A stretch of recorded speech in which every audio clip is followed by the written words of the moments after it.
Thanks for doing this, by the way. Absolutely. Thank you for coming up. So, could we talk about the roast really briefly? Sure. First of all, I want to congratulate you on having, I don't know if I can use this term. I'll use a Hispanic term, a Spanish term, for having the cojones to sit through that thing. That was pretty amazing. Thank you. So, just as an insight, what kind of cocktail does one have after an experience like that? Well, I had to catch a red eye. Oh, really? Yeah, I was getting a little testy with him because it went on for more than 3 hours. There was 3 hours worth of that? Yeah. Did you drink during the actual thing? No, we were going to be drinking on the red eye. That was good. We had nice first class seats, so I really just wanted to get to the plane. I'd got a lot of advertising out of it, and I can say anything now. Well, the one thing I got to say is I watched a YouTube of the two writers who had written you the material. And for people who don't know... No, there were a lot more than two. What were their names? I don't know, but one of them looked like a Smurf and the other one looked like Gimli from Lord of the Rings.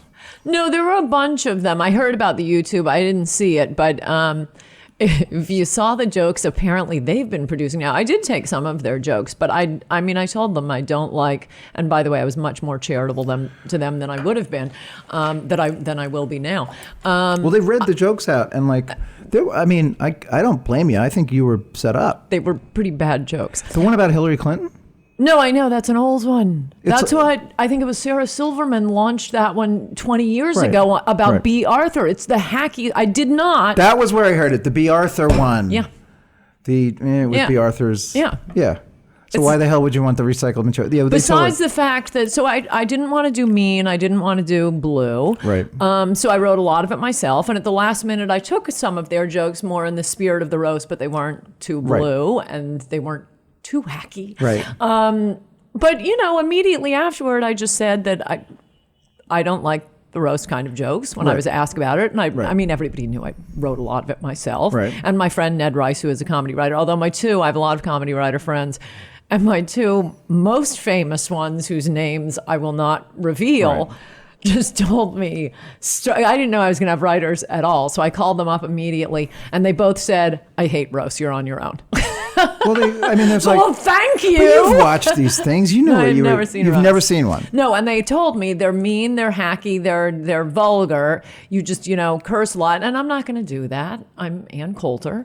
I'm not going to. I have a certain reputation to uphold. So I thought mine were well, they were good, and I didn't see the final, but cutting down whatever it was to more than 3 hours to 2 hours. I mean, to act like, of course, that was an edited production. Do people think reality TV is real? So I don't know what they showed, but if they showed people heckling, I was there, my friends were there, nobody was heckling.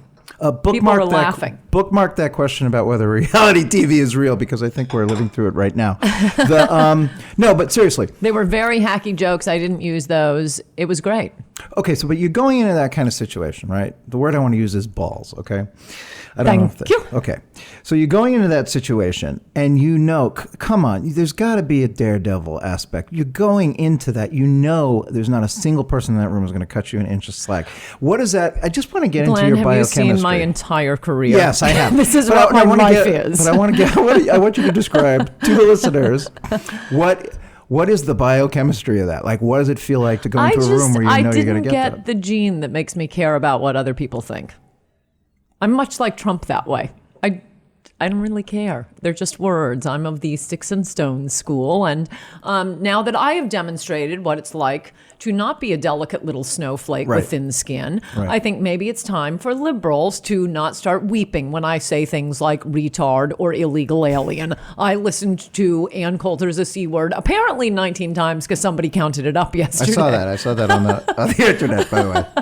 Which I would have liked it to be funnier, and it wasn't that funny. There were I think there were 2 or 3 Ann Coulter's A C Word or Die Ann Coulter or whatever that actually, were in the form of what anyone would call a joke. Right. And those were funny, but I thought the Jewel joke was funny. And so did I.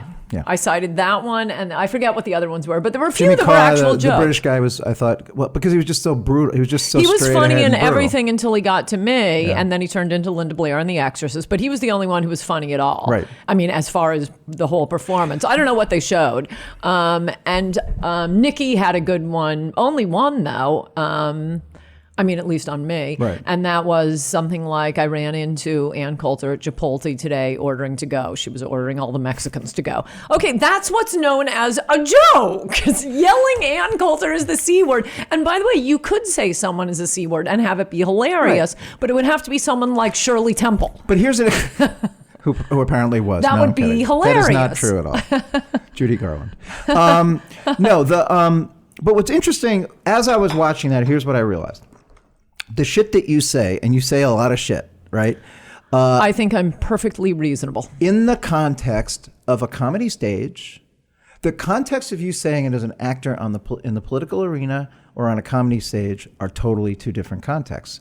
A lot of the stuff that you said, if you said it in a comedy context, would be part of Hannibal Buress says stuff like that. Louis C.K. says stuff like that. Have you ever thought about that? That the thing that makes you extraordinary is you say a lot of things that people only say in the context of a comedy show on cable TV. Had you ever thought about that? It's the highest compliment you can pay me. No, it really is. I mean, one time I was at CPAC, and obviously I put a lot of jokes in the CPAC thing. It's only a 10-minute speech, so I get it out there, take questions and answers. And anyway, I'm signing my book afterwards. I think I'd had a few rough remarks about our Muslim friends. Right. And so a Muslim came up to, I assume it was a Muslim, he had a thick foreign accent, and he's standing just outside the book line, and he said to me, as I'm signing books, "You are not a political commentator. You're a stand-up comedian." And I said, thank you. Right. Comedy's hard. Any idiot can have an opinion. No, it's very, very difficult. And the thing was, what I want to know is so you come from New Canaan, Connecticut. I did a very deep research on your Wikipedia page. And don't believe it. It's written by my stalker. Where they claim, was your father really an FBI agent? Briefly out of law school, you used to have to be, and you had to be a lawyer. But then, long before I was born, it was not paying enough to raise 3 children. I had a feeling New Canaan, Connecticut doesn't come on an FBI salary. Though it was good to hear that you're on the federal dole for a period of time. The FBI was not the federal dole. I'm kidding.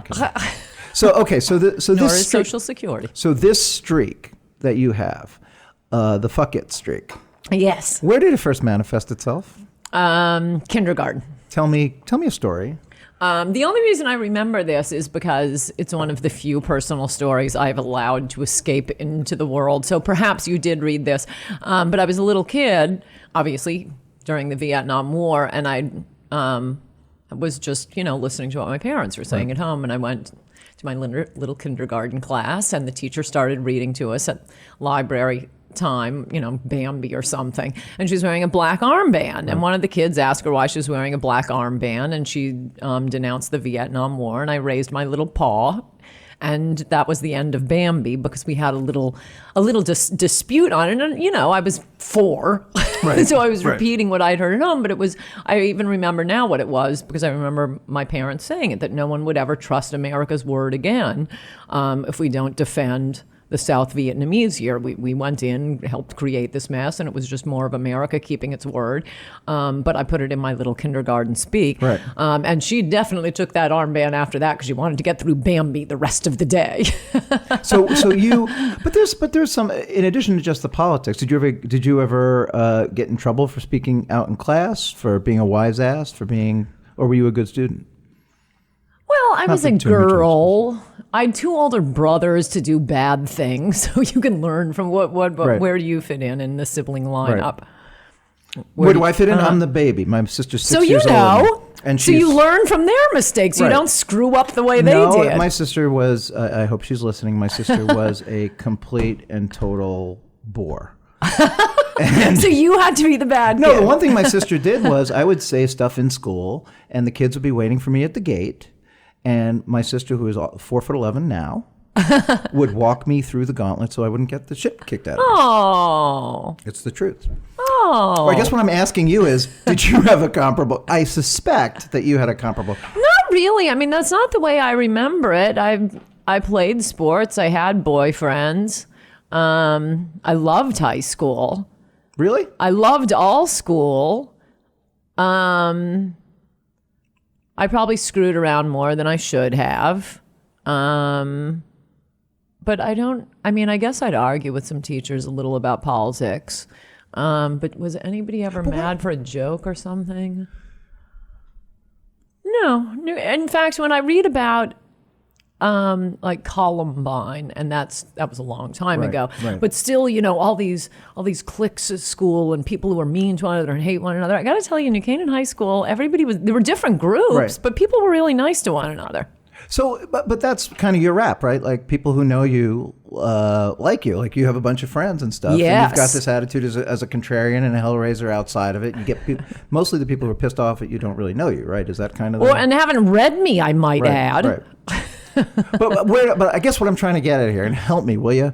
When did this sort of streak of knowing that you could say something that could really get a reaction? When did that come? When did you first remember? Maybe Cornell Review. I mean, probably before that a little bit, but when we started putting out the Cornell Review, that's when I realized, I suppose, to do it publicly, that I really liked it. Right. Do you remember like one of the first things that you did and the reaction it elicited? I forget what it was. We had a big first issue. I know. It was, and I still think this is really outrageous. There had been a secret trustees report at Cornell, totally buried. And I forget what the precise statistics were, but it was of how the affirmative action cases were going. And the graduation rate was absolutely abysmal. This is post-Backy and... Yes. And it just seemed really mean for them to look at this, get what the results are, and not say, this is a really cruel thing to do to people when you have very high numbers. I forget what it was, but I think it was 50% or more of specifically affirmative action cases dropping out or taking, 17 years to graduate. Why not just let them go to a slightly lesser school where they won't feel overwhelmed and depressed? What a way to ruin people's lives. So you get to feel good about yourself, trustees? So anyway, we wrote about this report and denounced it for that reason as cruel. But because it hasn't anything to do with affirmative action, and also because we were known as the conservative paper, I doubt people even read it. They pick up on a the campus in Cornell, newspapers. people should know it's overwhelmingly up there in Ithaca. It's overwhelmingly liberal, and it's worse than that. It's kind of, they live in the shadow of Harvard. Right. And so being a jackass liberal is like how they prove we're as good as Harvard. Well, no, you're not. But anyway, people would, pick up the newspapers, throw them away, have newspaper burnings and, all of these. Oh, really? Oh, totally. All these denunciations of me in the Cornell Daily Sun. And I just thought they were hilarious. What is it about that reaction you think personally that gets you off so much?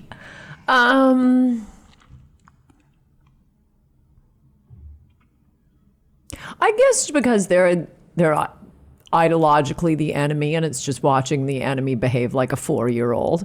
I mean, sometimes I do read through. It's hard now because there are just too many people on Twitter. But I will read through to see attacks on my columns, in the comments, to see if anybody has a good point. Right. I mean, I could attack me. You can't come up with a way to attack me. Right. So the sense is that it's like it's one hand clapping if you're not having a reaction. Yes, there was one time I showed up on a college campus. I mean, a lot of this started to happen after Bush left office because the college liberals, they seem to hold me responsible for everything the Bush administration did, which is hilarious because if you've read the latest book, I hate Bush. I hate the whole family. I'm so glad Trump has destroyed them. And you were against, for instance, as I recall, weren't you against Obama doubling down on Afghanistan in 2009? Oh, absolutely. Yeah. And Syria and Libya. And before it happened, by the way. But the protests when Bush was president at college campuses, those were a thing to behold. Those were fun. That was when we all had a lot of fun.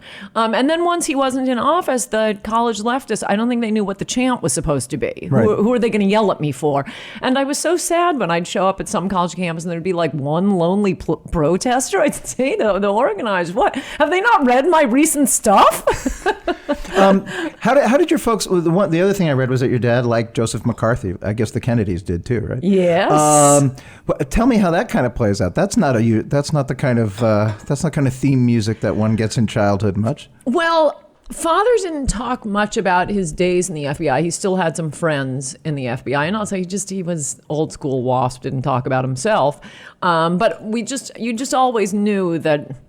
He thought the histories of McCarthy were bunk, and I first started looking into McCarthy in college. I wrote a big college paper on him, and I gave it to my father when I got home. And one of the cases I described, what's his name? It's on the tip of my tongue. I know what the story was. He was a Dartmouth grad. His wife had gotten him into the movement, and then the wife decided, whoa, this is too much. And he was spying for the Soviet Union. Right. And I'm so sorry, I can't think of his name right now. And Father, anyway, I described this case, and Father said that was my case. And told me he was killed in prison with the way they used to kill him. That's why they don't have bars of soap anymore. He was hit on the head with a bar of soap. When you say it was his case, he defended the guy? Or he prosecuted the guy? He caught, as an FBI agent. Yeah. And who was he talking to? It was the guy's wife, which is my father told me. I didn't know this from the research on it. My father told me it was weird because she was the one who got this guy in the movement in the first place. What do you think was misunderstood about McCarthy? Why do you think he deserves revisiting? All lies. I mean, it's covered extensively in my book, Treason. But you'll notice, and in fact, one of my friends, I took Japanese when I was in college. One of my friends was a big Japanese guy who's living in Japan now. And he emailed me every once in a while, every 5 years, I'll get an email out of the blue from him. He told me that he knows all these publishers. He's written some books in Japan. And he said one of the publishers, I think Treason was published in Japan, said to him, I've read so much about Joe McCarthy, and everything this Ann Coulter says is exactly the opposite. But she has facts, so I believe her. And that's what I found, and that's what I mentioned in my book. When you hear about McCarthy, it's a lot like Trump right now, I might add. It's just a long stream of expletives, but they won't actually tell you what happened, what was going on. So you think there is a parallel between the way that the media and the way that the opponents view McCarthy and Trump? Well, yeah. Give me the most recent example is the immigration speech. I do not believe, it was the most beautiful speech. It was the greatest speech since Lincoln's Gettysburg Address. You could not take a paragraph out of that, present it to people. Wait, can I just raise? I'm raising my flag to indicate potential dissent, but continue. I would like to see the paragraph that you would present to the American people and not have 90% agreement. The idea that, and I saw some liberals tweeting it out, in rage, the idea that immigrants should assimilate? It's like it's a hate speech. Or an immigration policy, like any other government policy, should be used to serve the interests of the people who already live here. That's like a new thing. No, it's not a new thing. Okay, before we talk about that, since you jumped ahead to the Trump immigration speech, I have a sense from people that I've talked to over the past couple of weeks that you had a lot to do with that speech, that your criticism of Trump's quote unquote, did Trump use the term softening or was it Kellyanne Conway who did? I think it was Kellyanne. You went batshit. And it was a little constructive criticism. Let me just have you regurgitate what it is that you might have said at that time. How did you, when you heard that, what was your visceral response? That he was softening on I was this. about to walk onto Hardball for the book launch. My book had come out that day, right. And I just burst out laughing and said, this is going to be the shortest book tour ever, right. Which is what I said on Hardball, which, by the way, is a joke. Right. And I did discover that week there is one form of humor lower than a pun, and that is to take someone else's joke. I said it as a joke, and then the mainstream media goes mental, and Rush Limbaugh, acting like this is true, that this is the short. Right. Don't tell Donald Trump this, but even if he were to say, I'm not going to deport any illegal alien, and he's not going to say that, he would still be the best on immigration of anyone who has run for president in my lifetime. Now, immigration is an issue that you have been dealing with since the early part of your career, right? And I want to get back to the speech and your It reaction. really started. Didn't you work with with Spencer Abraham? Yeah, right? but he was on the other side. Right. I did the criminal alien stuff, and Di-Fi thanks me for my amendments. They were excellent, and even my boss couldn't vote This against is when you them. worked in the Senate Yeah. as a young lawyer, University of Michigan. Another liberal bastion. You can really pick them, man. I seek them out. And I should say we are looking right now at a panoramic view of what would for you be, or your Heaven. supporters? No, for you heaven, but your supporters the seventh circle of hell, right? We're literally looking at the Upper West Side. East Side. Where you You can Upper barely East Side, I'm sorry. see the West Side. They I'm love sorry. me on the East Side. No, on the Upper East Side where you can see people putting on their silk on the stockings. West Side, they all chase me on their walkers because they're upset about what I said about McCarthy, but they can't catch me. Do people actually, when people see you on the street here, do they give you shit? Mostly, I must say, mostly New Yorkers are lovely. Even if they disagree with me, Right. they'll send me a glass of wine or something. I mean, these are people, and even on the West Side, they'll joke about McCarthy.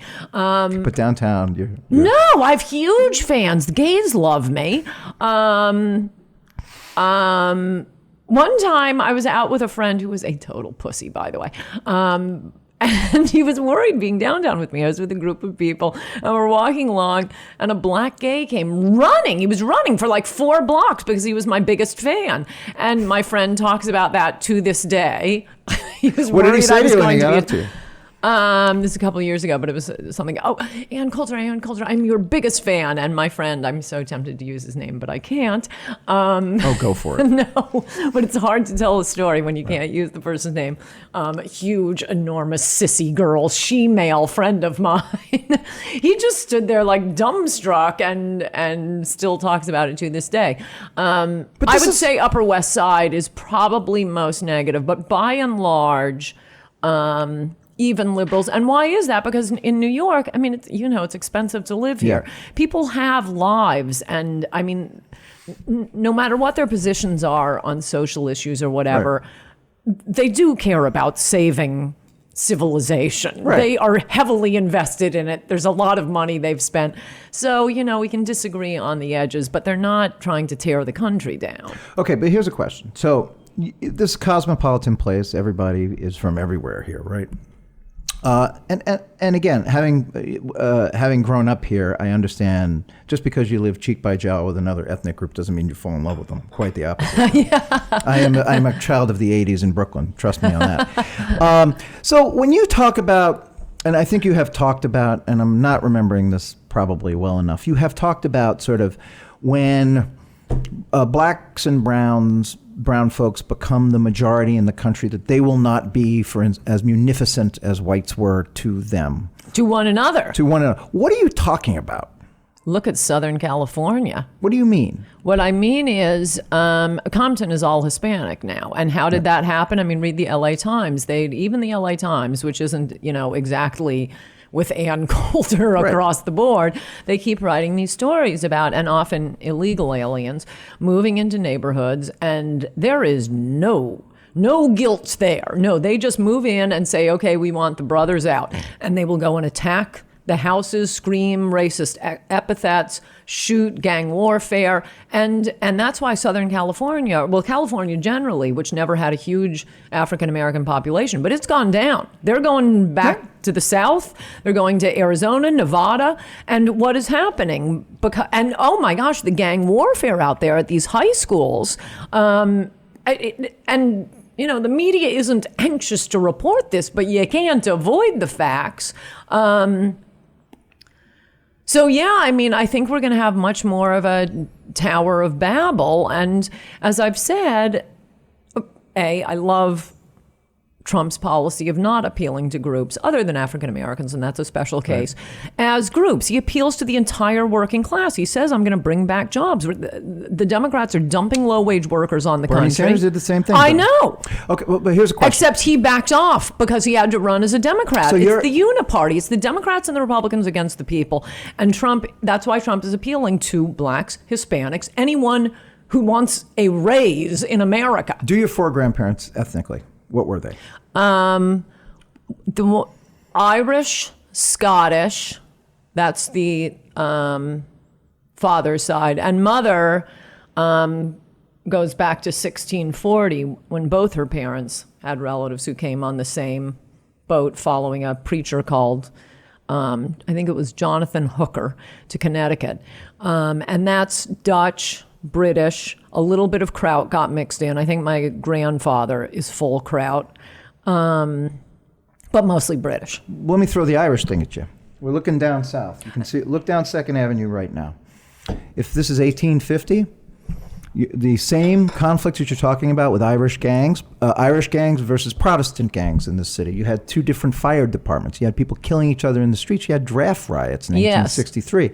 They were pretty rough. Explain to me what is the goddamn difference between what happened then, which matured into our current civilization, and what's going on there in Southern California? Well, I think they're very similar, and that's why there was a complete shutdown of immigration in 1924. It's gone on much longer now. That's the main difference. New immigrants, you do need to take the time to assimilate Irish potato immigrants. famine was when? 1850? They had been coming for 70 years at that point. 70 years was a pretty large span. No, it started around 1880, I think. I mean, you can Google that and you can find out. But 1924, shut down. Right. And for the next 40 years, it was the most prosperous period in America's history. Not only that, but I mean, it's like a joke to think about the old fighting Irish back then, and Italians. By the way, how did America first get organized crime? We got it through Italians, and it took about 100 years. Jews in my neighborhood in Brooklyn, Abe Ellis, there was Murder Incorporated was half Jews and half Italians. But we shut it down. We took time to assimilate, and that's what we need to do right now. Do you think that when you kind of just look at the numbers, what you see in terms of the crime reporting is that there is not any larger cohort of crime committed by undocumented immigrants? Just the numbers. Well, 2 things. Yeah. You must read Adios America, a magnificent book. I will. And Trump read it. Chapter 7, I think it is. I ended up chopping it up because I think people like short chapters, so I get the chapter numbers confused. But to even talk about illegal immigrant crime reporting. No, that's how Adios America became Adios America rather than a chapter. It's unbelievable how they hide that information, how difficult it is to get. The closest you can get are the prison statistics. And why is that? For what we were just talking about, the prisons need to know the ethnicity of the inmates because they have massive gang warfare. And even there it gets hidden. But I do have the New York State prison numbers. We have the most wanted list in LA. But the way the government does it, they go out of their way to hide it. And then, of course, a lot of my chapters are about how the media hides it we just saw one. I tweeted it out a lot when Adios America first came out, and I did one yesterday. I think it wasn't San Bernardino Man, but it was something like that. And, illegal immigrants, Oscar Gonzalez raping a 7-year-old. But, the headline, usually for this book, I'd have to go and wait for the trial to find out. By the way, I'm a big proponent of people tweeting out stories that say native-born American raped somebody. Well, we can't do anything about native-born Americans. I mean, this isn't to say you're trying to make it sound like I'm trying to say we are better than they are. I'm not saying that. I'm saying I'd love to deport our own criminals, but we can't. Right. We're stuck with our own criminals. Why would we bring in other countries' criminals? And with illegal immigrants, there's no check. They're not even given, the leprosy cough or the tuberculosis cough. But the evidence that exists, and I think I make as good a case as you can, but my point is I'd love to have the real numbers. Why don't liberals demand that we get the real numbers of not just illegal immigrants, but immigrants in prison? That's point 1. So to refer to illegal immigrant crime reporting, it is non-existent. Point 2 is... I would just going to raise a finger. Wait, I have an important point too. Yes, I'm sorry. The important point too is, and this may have been true a little bit with the Italians and the Irish, but not like now. Different cultures have different predilections for different kinds of crime. We are used to our own criminals. Right. For example, our criminals tend to be stupid. They leave their DNA all over the crime scene. Right. Now we're getting people or cultures where criminality is a way of life. It's even the smart people are criminals. And you have these massive Medicare frauds, massive Medicaid frauds. Those are never native-born Americans, and I'm including Jews, Irish, Italians, who admittedly have been assimilated, but that was never really Who does all the Medicaid fraud? Like the majority, I covered this stuff in the city. Name the ethnic group that does most of the Medicaid frauds. The Russians. In New York, in Michigan, it's the Arabs. I mean, it's a total. I mean, immigrants tend to be more vital in all kinds of ways. But anyway, let's not argue. Oh, come on. Just stealing millions of dollars from our government programs to pay for our poor people and our elderly is not more vital, Glenn. It's worse. Bernie Madoff ripped off more people than anybody. And last time I checked, he was from here. But I don't want to get into an argument with you about this. I want to talk. David Frum said something about you early on in the cycle in terms of your influence. He said that no single writer, what was the line that he had? I love this. No single writer has had an influence on a presidential candidate more since Harriet Beecher Stowe. Have you ever been compared to Harriet Beecher Stowe before? Had you heard that quote? Where he was just talking about in terms of... Of course I'd heard that quote. I wanted to kiss him for that quote. My friends had been calling me that. But seriously, like, to what extent do you think... Let's talk a little bit about your relationship with Trump. Had you talked with Trump, apart from him reading your book or being read your book, however the hell We that had works? had lunch once, and I probably thought of him until that magnificent Mexican rapist speech. I probably thought of him the way... a lot of the never Trumpers do. I never really I grew up in Connecticut, so you remember he was sort of always in the news, but I didn't really care, and just he seemed like a, I don't know, boorish vulgarian. If you would ask me, I probably would have said that. And now, wow, was I wrong? What was that lunch like? I don't really remember it because I wasn't really that. The only thing I wanted to do It was a taco bowl. Oh, the taco bowl was fantastic. It's the best I've ever had, Glenn. It was not. You did not have a taco. That was my favorite tweet of all the tweets he sent out. Continue it was with your just story making fun of multiculturalism. That was hilarious. I screamed when I read it. It was clearly deeply Hispanics. engineered. No impulse control issue there at all. Oh, that was so funny. I actually have no recollection of it. I wanted him to invite me to use the pool at Mar-a-Lago. Is that true, really? That Where did you do it, here or there? At here. But you were not blown away. But he did. He was nothing. a nice man. Yeah. Let me ask you a question. I'd never really thought about him. I've never seen The Apprentice. I don't get up early enough to listen to Howard Stern. Right. So, I'd see the headlines. I knew that Marla Maples thought it was the best sex she had ever had. But, if you would ask me to list all of the facts I knew about Donald Trump, I probably couldn't have even named the reality show he was on. So going into that meeting, did you feel like you were smarter than Trump? Oh, that's such a liberal question. No, I don't isn't. think of myself that way. That is exactly what explains all liberal humor, the Jon Stewart show. No. Oh, we just like to think we're smarter than other people. I never think that. You think you're smarter than a lot of people. Come on. You are I smarter than a don't lot of people. evaluate people that way. Is that true, really? Yeah. Really? Yeah. Okay, I believe you. Although I will get really intellectually snobbish if someone attacks Trump. Really? If necessary to attack, I will. Okay. So in terms of you had not had a conversation with him about immigration before he gave the Mexican rapist speech? Had you been consulting with him? Must tell you, I remember nothing we talked about at that lunch except that he was a very nice man. Interesting. And you were not necessarily, and in terms of, but it is interesting how much you align with him politically in terms of the non-intervention stuff and the immigration stuff. Well, I must say, if he were bad on every other issue, I think all that matters is immigration. It's kind of a big issue. But the other issues, I love what he's saying about trade. I mean, I always thought, you'll laugh, but I always thought my party did care about the middle class and the working class, and they just hadn't gotten around to it yet. Man, has he exposed my ex-Republican Party. It's the Trumpian Republican Party now.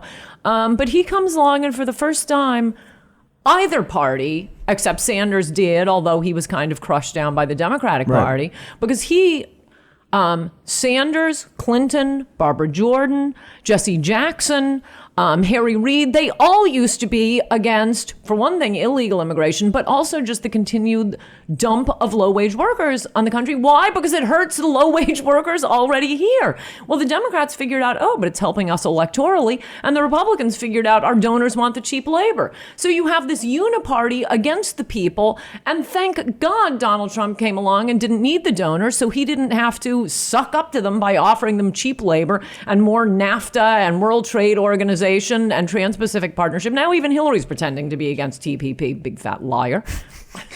Did you feel, but there was a point during the campaign, so clearly things they've stabilized that operation quite a bit from earlier this year. What do you think of The him? campaign operation? The campaign operation. Earlier this year, you were on some podcast in which you said you thought he was your candidate was a little bit mental. Explain to me what you meant by that, and do you think it is still operative? And by the way, do not varnish. No, I won't. Don't start. Can I just say, don't start kissing ass now. No. I would love for you to link to that podcast because I think it leads right back to this softening thing. I think Trump was doing the fake out softening just to get me publicity for my book because the only time the mainstream media notices I exist is when I give him the most gentle constructive criticism. Right. As I was during that podcast, it was with Milo, it was on Breitbart, it was his very first podcast, and we're both, huge Trump fans, and I had been complaining about the retweet of the unattractive photo of poor Heidi Cruz. Right. And so Milo said, well, we disagree about that. I think it's awesome. So let's talk about that. Why did that bother you? Why did that? Because you have said stuff like this in the past. Why did that bother you? Well, if I could just finish the first point first. Sorry. If you listen to the podcast, I'm laughing. I'm talking about him as being our candidate. Mental, come on, that's a word kindergartners use. Obviously, it's not a serious point. And suddenly I'm being quoted all over. It's like a big quote on Meet the Press. And Megyn Kelly is saying she's tiring of Donald Trump. Well, if you listen to the podcast, no, I'm not tiring of him. I'm obviously criticizing. I'm not some Cruz cult member or Hillary cult member. I'll criticize my guy and still be for him. But whenever I have the slightest criticism for me, suddenly it will be just like they do with Trump. Something said, laughing in a friendly way, will be repeated in earnest anger. Coulter turning away from him. What didn't I like about it? What I said, it was loutish, lowbrow. It was mental, and I felt like I was constantly having to bail my 16-year-old out of jail. But you don't. That's pretty good. But you don't like. You don't like when people talk about women's appearances. This is not the first time I've heard you talk about that. I mean, that sort of low, that kind of, what'd you call it? Low, loutish. Right. That's something you give a shit about, right? I guess so. I mean, I don't get earnest and preachy about it, but I was doing a TV show. I think it was Hardball sometime after that. And it may have been about that, but whatever it was, I'm sitting in the makeup chair, and the makeup gal, this is out in LA, I'm chattering away and talking about how they're misquoting, or maybe it was what we were talking about. But anyway, I get to, and she's totally apolitical. But I said, and Trump sent out this stupid retweet. And she turned full face to me and said, it's a retweet. That doesn't count. Right. So Trump has the sensibility of a millennial. It's a retweet. It doesn't count. Do you think serious question on that. You supported Mitt Romney in 2012. Yeah, he was the best on immigration until the mighty Trump. And didn't Trump rip him a new one because of the self-deportation Chris Kobach stuff? I will say I never understand. And TV does this. It's not their fault, but they put a lot of people who don't really care about politics or know anything on TV. I don't know if you've noticed that. I have noticed that. And the worst ones to be interviewed are the politicians, because even if they know something, they can't say anything. Right. So why are you even putting these people on? And why are you putting on paid flacks? Is it interesting to hear from, whomever? Jeff Flake's campaign manager or Marco? Well, how do you feel about Corey Lewandowski you're being on? paid to take a particular position. Right. But I never really liked them interviewing Donald Trump at all. And I would say up until about, a year before he decided to run for president, look, he's making billions. What am I saying? Billions of dollars. He's a successful developer. And a lot of his political opinions sounded like kind of, the blowhard Bill O'Reilly type opinions that he just picks up from the atmosphere. Right. I mean, this is why they should just hang on my every word. If you're not going to spend a lot of time reading about politics, just hang on my every word. Would you ever work for the guy in the White House? Well, I don't really want a job. That's the issue. Though I have offered to decide every immigration case. I'll do it before breakfast on Tinder. But I'm not kidding, though. Would you really? The only thing I would go to Washington for is FCC chairman. For real? No, not for real at all. So in terms of Trump, you mentioned that he had these kind of Bill O'Reilly positions. I mean, do you think apart from immigration and some of the other stuff that this guy, the argument that the Clinton people are making is on fitness. But in general, is there anything about him that bothers you? Is there anything about him right now that you think you want to see him? No, he's been amazing. No. And things that I don't care about and that don't matter. That forum the other night, I mean, there's a reason the media is hysterical. They know that Hillary did not do well. She looked drugged up. She looked weird. It's like being yelled at by your kindergarten teacher, whereas Trump is very likable. He has qualities that I didn't even realize. Have you read the current book, In Trump We Trust? No, I have not. Well, you have to read it because I describe. It's very short and it's fun and it's funny and you'll like it. Also, it has a genius's appendix. I wonder if you're in it. I don't think so. Probably not. Well, I just go through all the quotes, laughing arrogantly. I mean, people can get predictions wrong. I had my genius's appendix removed. It's the quotes for 6 months through the primaries assuring us that Trump was never going to be the nominee with, name, date, and so on. I had my money on Rubio.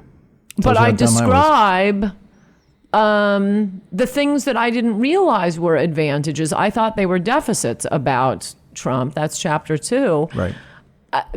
I never would have thought what we want is a reality TV star. I don't think anybody did. But the reason people support him isn't because he's a reality TV star. It is his issues. And no one else would raise those issues. But the things that I used to think were disadvantages, I now realize, oh my gosh, that's a fantastic advantage, including being a reality TV star, being comfortable in front of an audience, in front of a mic, speaking, the fact that he grew up on construction sites, and that's why he talks like that. I mean, normally people like me don't like when spokesmen use bad grammar. It drives me crazy about Republicans. But I kind of like it with him because he speaks in a way that has far broader appeal than the way I speak. Okay, but isn't this a case of being in love? I mean, oh yes. Isn't this a case of eliding deficits because you are starry-eyed about this guy? Yes, I worship him like the North Koreans worship the dear leader. Yes, I would die for him, Glenn.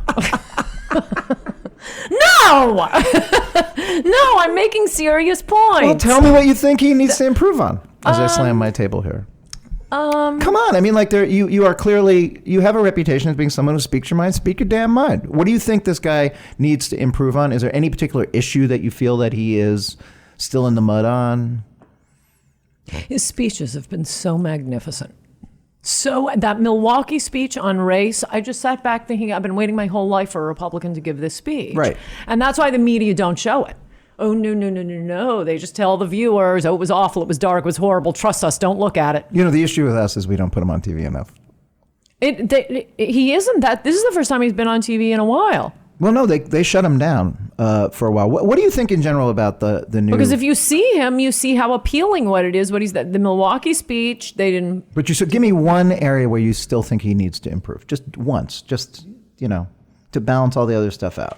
You should let me be the interior decorator. That gold fixture stuff is so tacky. Have you been on the plane? No. Do you want to go on the plane? If it's where I'm going, I really hate commercial air. Really? Yeah. Yeah. It seems like well, he's got reporters on there now, apparently, from time to time. Oh, well, then I wouldn't want to go. But you don't dislike the press particularly, do you? I love that he's going after the press. Nothing makes me happier. And I think he could do a lot more of it because they're being outrageous. I've never seen anything like this. I mean, I've read about it in the McCarthy era. I think it's worse than that. How so? Just every day it's the daily slander. I mean, I went through in my column yesterday, and these are just a few of them. Look, the disabled reporter thing, mocking the disabled reporter is now absolutely not only a provable lie, a deliberate lie, and a lie that the media was hiding from us. In that exact same speech, he does the exact same imitation of a general. We now have 4 more videotapes of him doing the exact same impression. And not only were reporters at the speech, so they saw him do the exact same impression of a general, so they know this is, okay, maybe he's not a great sketch actor, won't get a job on Saturday Night Live, There's a word but he's not doing disabled person. And the fact that the media hid the general impression, this fantastic website that I tweeted out now, they now have like 4 or 5 videos years before Trump does the exact same imitation of himself. Oh, come on, man. Never mind. Come on is not an argument. You see, this is what drives me crazy. Okay, let's move beyond one. I think people oftentimes pay attention to what Trump says. My question is what Trump reads. You are somebody who reads a lot. You write a lot. You're somebody who steeps yourself in stuff. I had Roger Stone on here like 3-4 months ago. Roger Stone says you cannot make this guy read a 10-page briefing paper. He read my book. Are you sure? Yep. How do you know? I can't tell you, but I know. You know that he read every single page of your book. Mm-hmm. Sat down by the fireplace. 4th of July weekend. In his library of fine leather-bound volumes. With the basset hound at his feet. He read it. You sure? Yep. When you read it, you'll be sure, by the way. I want documentary proof. You read it and you'll be sure. Okay. So give me one indication as to why you know that he read it. Have you talked with him about it? Not telling. You're not going to tell me any of this stuff? No. This is not fun. You are not being fun. Couple of quick last questions. Thanks, by the way. This is a blast. In terms of polls have been tightening. Mm-hmm. I wrote a story this week that sort of said the Clinton people are making a big mistake because all they're doing is slamming him and not doing enough to sort of establish her as somebody people who, I don't know, might want to vote for. How do you see this playing out over the next 60 days? Well, I think he's going to win. I've always thought he's going to win. And, last week or the week before, people would say, oh, but he's down in the polls. Well, what can I say? I think the polls are going to change. I think he's going to win. I think he has a lot of appeal.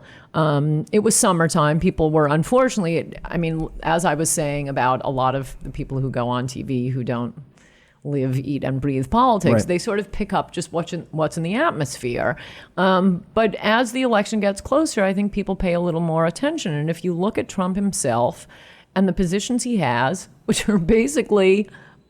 is it good for the people who live here? Right. I just think, though, these are winning issues. I have for 20 years. I've been waiting for a politician to make these points on trade, on immigration, on how about, your candidates wanting to invade every country of the world?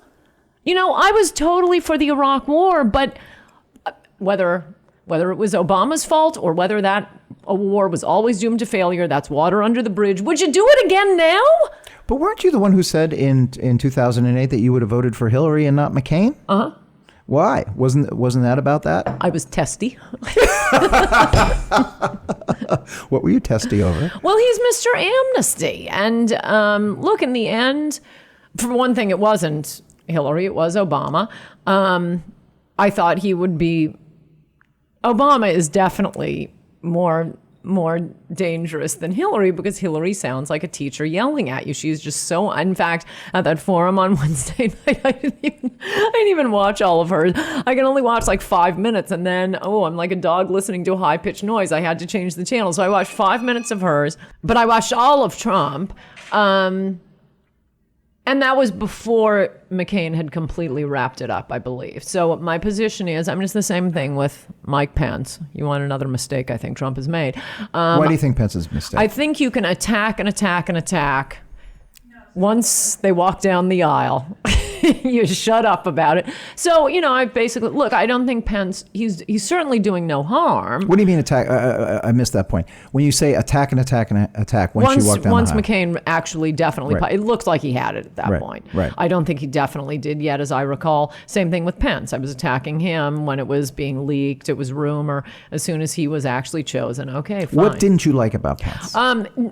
It's not so much what I don't like about him. It's that I don't think he's hurting. I don't think he's helping, though. Poor Trump is out there all alone with the entire media against him. I wanted Chris Kobach. Chris Kobach was good in like 18 different ways. He's, Harvard, Yale Law School, Oxford, and not as a cheesy Rhodes Scholar, as a very impressive Marshall And Scholar. we're talking about the former Secretary of State of Kansas. Current, yeah. Current Secretary of State of why Kansas. is he not governor or senator? Because those positions are held by Republicans. He wrote E-Verify. He wrote the Papers, Please law in Arizona.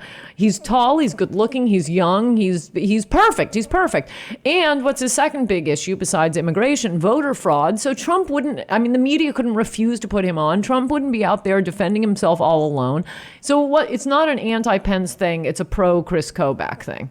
Let's talk about the immigration, though. Getting back to the Kobach thing, Trump clearly dissed Kobach in 2012. No, Trump didn't. Romney did. Trump, Trump was against the Kobach self-deportation thing, said it was stupid. I forgot what the exact quote is, right? So my question to you is, do you believe Trump, who's held a variety of positions on things, is going to be consistent? Yes. When you heard him say this, so why'd you go crazy when you heard the softening thing? I like to give him constructive criticism. You don't have any, there's not one small sliver of the Coulterian brain, lizard brain, Look, that feels a little sketchy that this guy might turn around and do something else. He's been under the most hysterical attacks for more than a year now. Well, I'll tell you when I was worried the first few weeks after he announced, and I mean, I've told the other people this. I would email in a point or two now and then. And whenever I would email Corey, whatever, stop retweeting uglier photos of opponents' wives or whatever it was. Right. What the final point, whether it was the fourth point, fifth point, second point, the final point was always don't let him back down on immigration.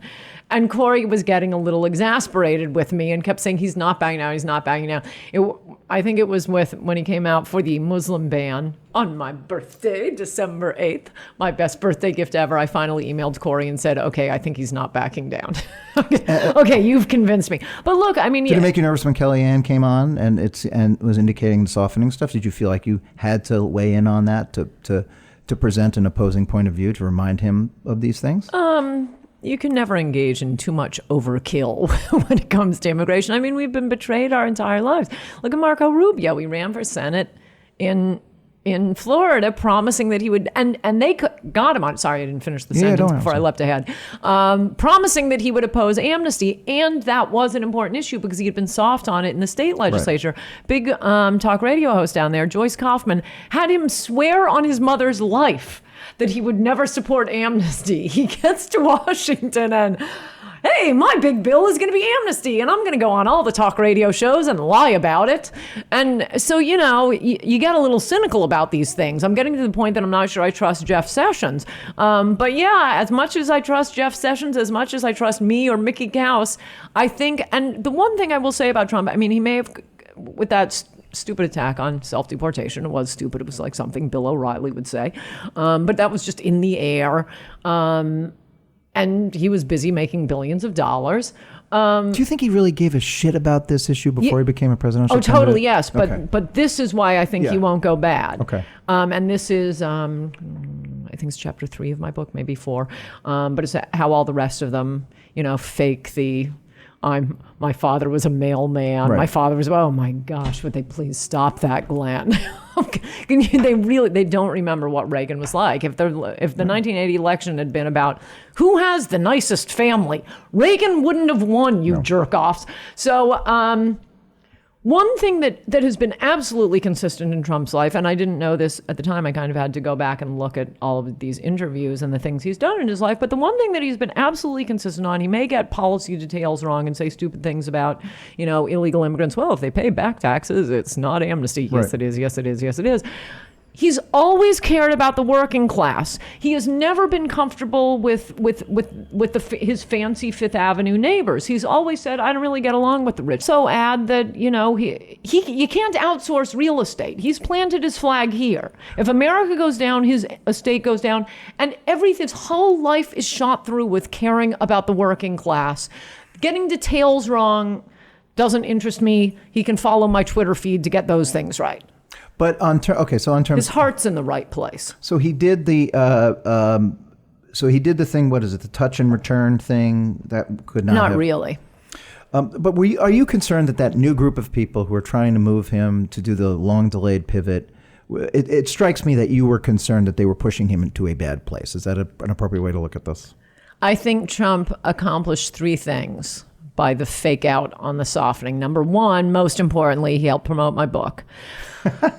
Number 2, you're incorrigible. He tricked the media into covering that speech live because they were hoping he was softening so they could accuse him of being a flip-flopper. As I say, he's been giving these fantastic speeches ever since. Unbelievably beautiful speeches. And then I turn on TV and not only are they not showing the speech, but they're all again, it was dark, it was angry, it was awful. Trust us.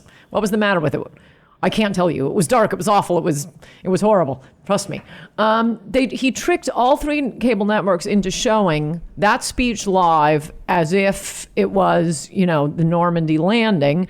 And even getting the angel moms on TV, which, as you probably know, CNN used to cut away when he'd bring up the relatives of people who've been killed by illegal aliens. They covered that live. Okay, that's the second thing he accomplished. And the third thing he accomplished is any of his, quote, advisors, and who knows who it is. You think Kellyanne could be... I don't think Ailes is advising him. I think that is a complete BS story by the media. Why? Okay, we'll get back to that in a second. But let's assume, Ailes, Hannity, Giuliani, Christie, all amnesty supporters. He also floated the trial balloon for them, and the grassroots spoke up thunderously. So I think he can now turn to them and say, shut the F up. So you think that this is like, it's an intuitive way that he focus groups, almost like a public focus groups to see how it's floated. I think he accomplished three. I mean, there's so many things he's done before that I thought were mistakes at the time, and I've started to learn, which I also write a little bit about. God, you dig this guy. You are so into this guy.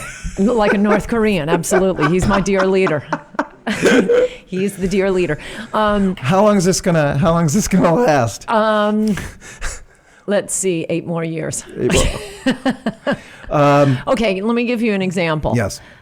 That one time I wanted to shoot the TV with Trump, and there's been more than one, I will admit, was at the South Carolina debate when he said Trump lied us into war, which even if you're against the Iraq war, I wanted to shoot my TV for that. That isn't our argument. It isn't even your argument. Your argument is they wouldn't have been here under your immigration policies. There would have been no 9/11. That's your argument. You've made it before. And he says this thing about Bush lying us into war. And then, I wanted to shoot my TV. And then over the next week, remember, South Carolina was Ted Cruz's firewall. That was the evangelicals. That's right. For the next week, it took me until, I don't know when the debate was, but it was like Wednesday of that week. A few days later, I realized every TV show, every interview I did, everything I watched, all it was Jeb versus Trump on the Iraq War. You would not have known Ted Cruz was running for office. I thought, and Trump did his usual Trumpian walk back, which is he never says he said something wrong. And I totally love that he does this. If he says black and the answer is white, he'll say, well, I shouldn't have said Battleship Gray. And then, why does he get away with it? I shouldn't have said why? eggshell. How does he do? Come on, you watch this thing up close and you admire this. Why does he get away with it? Why? How do you think he pulls it off? He's a master. Is he a master what? Just a master of controlling and manipulating a totally hostile media. He did the same thing with the John McCain thing. I mean, he had walked it back in one sentence. That was an elegant dismount. I thought you were going to say bullshit artist, but... In a way, he is in the sense, I mean, that sounds like a negative thing, but I just caught Hillary in another lie yesterday. She's a lunatic. I mean, did you see this thing about this little the Humans of New York blog, where she claims that when she took the LSAT, I did see that. The boys were yelling at her that they'd lose their spot in law schools, and that's why she might seem a little aloof, because she had to learn to go. All the boys were yelling at her, but she was a brave feminist heroine, Glenn. And it turns out, and I looked it up, one of my friends was Vietnam era age, and he said he found the whole thing suspicious. I look it up. LBJ suspended the law for law school deferment at least 8 months before she possibly could have taken the LSAT, which she says she took in her senior year, which began in the autumn of 1968. She graduated in 69. She's a lunatic. She lies about coming under fire in Sarajevo. Back to the point. Okay, bullshit artist. That's what we were saying. Right, and I'm quoting you here. I didn't say that, mother. My mother passed away. I can say anything now. You can say it. Actually, it's better if you put it in your words. I'm quoting you on that. Okay, but when he makes an error, it's a rhetorical thing, and generally it's an obvious rhetorical effect or a joke that the media is just pretending we don't get. But why don't you think? Hold on a second. He never lies, and he certainly never lies in a self-aggrandizing way that she does. Oy. To say there were 1,000 Muslims celebrating when it turns out there were merely hundreds. If I say I called you 1,000 times, I waited for 18 hours for the car to pick me up today. Do you think I really waited for 18 hours? Again, I'm not going to accept the premise because I don't think, because that's still a dubious assertion. Well, anyway, you have to read my book. It is not dubious at all. I will read your book. Here's the dismount, okay? And it gets to some of the immigration stuff. If he's bullshitting us, my words. No, but yours. it's not bullshitting. It's rhetorical is what I would If say. he's rhetoricaling me, Everybody why gets isn't it. he going to rhetorical you? So let's get, we know how Congress works, okay? You're not going to get any money from Congress for the wall. You're not. Maybe you'll get it from the You Mexicans. don't need it. Right. What's so brilliant about what he's doing, this is a very important point that lots of people Yes. haven't noticed. He is so brilliant in so many ways I didn't even notice at first. Almost everything he's talking about that he's going to do is 100% within the authority of the executive branch. The only exception to it, and he'll harangue Congress, and by the way, if he wins, that's going to scare the bejesus out of them. I think they will suddenly take a different position on a lot of these issues, is anchor babies. That's the only thing he needs Congress for. To build a wall, he's the commander-in-chief. He has, that is part of the defense of America. He has full authority to do that. He does not need a penny from Congress, but I think they're going to give it to him if he wins. They're going to get an idea, oh my gosh, this immigration thing is bigger than we thought. Sounds like a Supreme Court lawsuit. Renegotiating for anchor babies? No, on the wall. I'm sure it'll be a Supreme. It'll be over in 10 seconds. Okay. He's commander in chief. He wins. Renegotiating trade deals. Putting a big crimp in Muslim immigration, totally within the authority of the president, solely, exclusively. It's so clever that the things he talks about often are negotiations. They often are things that are 100% up to the executive branch. But you don't think that he is using your positions, which are extraordinarily clear, vivid, and very appealing to the base of the party, as an extreme bargaining point that he will eventually move towards the middle as he tries to increase, say he becomes President Trump, and tries to make a more conventional accommodation. You don't think that you could be, I'm just saying this, positing it, that you could be his outlier that he is using to leverage an eventual deal on and would betray you on a deportation force, on the wall, on Muslim ban? Just to give you a little warning so you can't say I told you so, Yes. I am quite confident that I will spend much of the next 8 years denouncing him. Yet and still, I know I'm not getting a wall with anybody else. I know we're not getting a new trade deal with anybody else. Right. I know TPP is going through if Donald Trump is not elected president. You know it. You know it. I know it. The American people know it. Second point, all these things. We are not getting close with anybody else. He is head and shoulders above anyone on issues that matter to regular Americans. And the other thing I'd say in the media, I think, is falsely twisting this into this idea that his issues are appealing to some, Republican base. No, that's the beauty of Trump. That's why they spent all the primaries haranguing him and saying he's not a real Republican. They're right. And Americans are thrilled. I don't want someone appealing just to the base. Somebody appealing just to the base is, handling tongues and having raptures on stage and is saying, like Marco Rubio, correcting Megyn Kelly, that, no, I don't support abortion in the case of rape and incest. Oh, good grief. Did he not remember? Did he not live through Todd Aiken? No, that's sucking up to a teeny tiny base. What Trump is talking about is appealing to the Sanders voters, is appealing to black voters, is appealing to Hispanic voters. It is so much broader. So whatever base, yes, you're right, there will be negotiations, and I will be trying to put my thumb on the scale as much as I can by denouncing him. and then, do you think you'll ever have as much leverage as you do right now? In your career, I mean, like you have this, you're aligned with this guy. You clearly can move some levers. Is this kind of a moment of maximum leverage for you? I don't really care. Because you haven't been someone in recent, and I'm not saying this is a diss to you. I just think I usually don't care about politics happening now. I'm writing about McCarthy and Darwinism. You're right. You actually have power. I now, don't care right? about. I intensely don't care about that. I don't know if you remember. I forget who it was, but there was some Cruz cult member who was claiming during the primaries, and we're putting together a list of the Trump supporters, and you'll never work in this town again. Are you kidding me? You don't work in this town anyway. I couldn't care less. Right. I don't care about power. I don't care about credit. I really just want to save America. I mean, it's not only the most successful country on earth, it's the fairest to the vulnerable, women, children, plants, animals. There's never been a society as successful that's gleamed and worked as well as this one. And we see what's happening in Western Europe. When America is gone, that's it. That's it. And by the way, there's no personal interest in that. I have plenty of money. I don't have kids. It doesn't matter to me personally if we become Rwanda. but it'll be a sad thing. And I love this country, as I'm sure Donald Trump does. I mean, that's why I think he will do, there'll be negotiations, there'll be give and take. But through and through, he loves the American people. Well, boy, that's an awfully positive note to end on. Jesus Christ.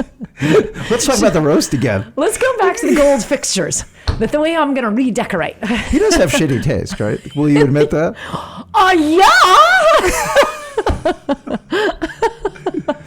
Can you just... For a wasp from New Canaan? Oh, my gosh. If you were to redecorate, what would you do? But it's more the whole, which I actually find totally hilarious now, the bragging about his wealth. That's why I say the disadvantages are actually advantages. Right. Romney could not have taken 10 seconds of the abuse. When you look at the abuse, you have to be down. One of my favorite quotes, which I put in the book, was after the Huffington Post did that snippy little thing about, it'll be covered in the entertainment section. Yeah. Trump tweeted out, I understand why Ariana Huffington's husband left her for a man. He made a good choice. Can you imagine Romney doing that? No, I can't. But in terms, I always do this, but the last question, I swear to God, is what happens to Trumpism? Let's just say, hypothetically, that he doesn't win. It's a possibility. I don't think anything matters after that. I'm going to write mysteries. No, really? Yeah. Hillary and Tim Kaine say they're going to amnesty all the illegal aliens here. And by the way, you people in the press who are always demanding, more policy specifics, I have a whole chapter on that. I can't wait for you to read my book. I will read. You want to know? I will read your book. It's really fun. If I give you a book suggestion, will you read it? Depends. It's Das Kapital. Actually, I'd probably like that today. I don't think it'll be Das Kapital. It's at least more economic based and less ethnic based. No, I think, look, there are at least 30 million illegal immigrants in the country, probably closer to 40 or 50. You guys keep saying you want policy details. Which Again, ones? that's in dispute. Most people say 11 to 10 to 12. They've been saying that for 20 years now. Right. Really serious last question. Anything that Hillary Clinton has done Are you keeping score of how many last questions? I swear to God, this is my... People make fun of me for this. It's an old trick. Like Columbo. That's right. You want to know something? Exactly. I love that guy. Just one more question, man. Anything Hillary Clinton has ever done or is planning to do that you think is good? I loved when she raised that birther issue with Obama. Okay. You want to joke with a punchline? There we go. All right. Listen, Ann, that was a blast. Thanks so much for taking the time. Thank you.